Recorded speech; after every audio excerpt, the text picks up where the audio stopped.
It's about 2.5 feet on the stump. Obviously killed the tree. Big, pretty tree. The main trunk is split and both offshoots are split all the way into the crown.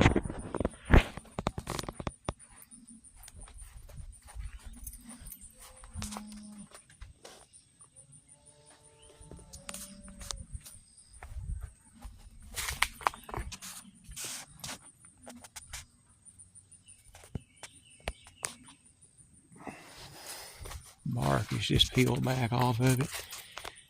And this tree is split all the way through.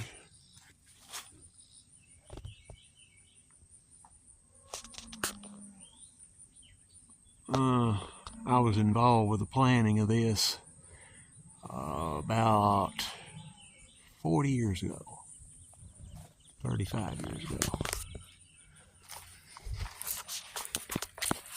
The figure of the wood is just beautiful.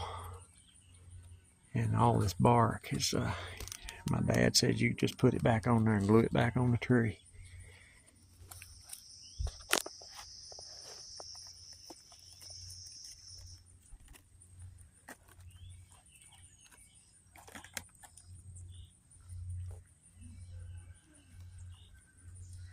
Nobody was hurt. Shrapnel was everywhere.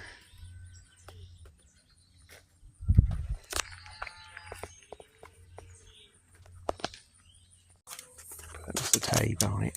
See what we got here. What you got there? 80 inches? 80 inches. 80 inches. So 80 inches, that's 25 and 57 1/57ths of an inch. That's what that comes to. So a little over 2 feet on the stump. Beautiful tree. How long has this been here, Dad? 30 years? We've lived 36 years.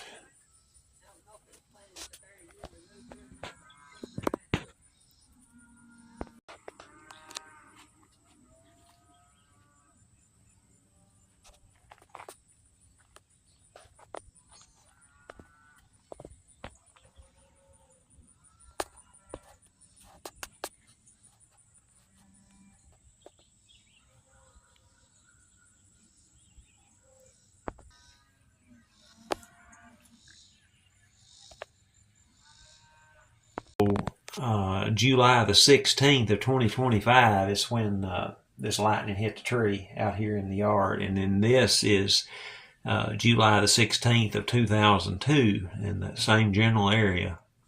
Lightning hit another tree. How many years ago to the day? 23? 23 years ago to the day. Anyway, I was sitting in the living room on the couch and I heard this boom. And I jumped straight up out of the couch and screamed. And I did pretty much the same when the other tree out here the other night, lightning struck it, but I was sitting at the kitchen table and heard the boom, and I jumped straight up and screamed. So the lightning followed the tree, followed the roots, and then into the basement of the house. There's a well out there, and it followed the well casing and the wiring to the submersible pump, and then come in the basement and blowed the block out. Yes. Inside the basement. So Mr. Tony Cantrell came and did the tree job here, and my brother asked me, how you going to explain to the audience that Brian Two Bear's mother wouldn't let him cut this tree. Well, Tony is a client customer of mine, and the last tree I climbed was about 17 years ago. So let Tony do this. Tony did a really good job. Mom and Dad are satisfied.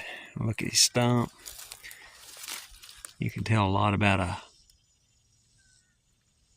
a tree job by the stump. I don't know if you guys are seeing that jump in there. I hope that don't come through. If it does, it does. But Tony's back cut right here. Come in through here. You can see where he stopped right here. Did a really good job. You can tell a lot about his saw. About his cuts, about his chain here. I don't know why that's jumping. he did a really good job. They cleaned up well. Another issue was the corn. Didn't want to get the tree on the corn.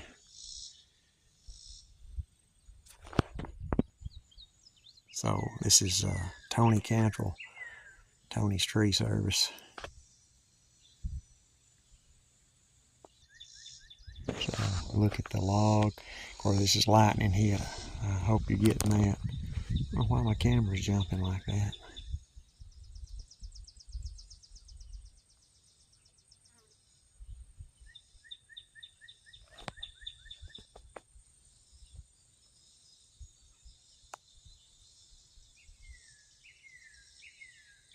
So back to Tony, just ever so briefly. The last saw I sold Tony, I hit him pretty hard. Of course, I didn't make him buy it, but he bought it, and it was on my mind. So I checked back with him the next day, and he had been on a logging job, and he told me he made his money back within the first hour. So that's the kind of man Tony is. He knows how to make money with a saw.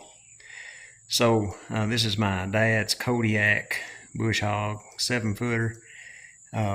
The tail wheel pivot had wore out several years ago, and he rebuilt it. And this is the original pivot right here that wore out.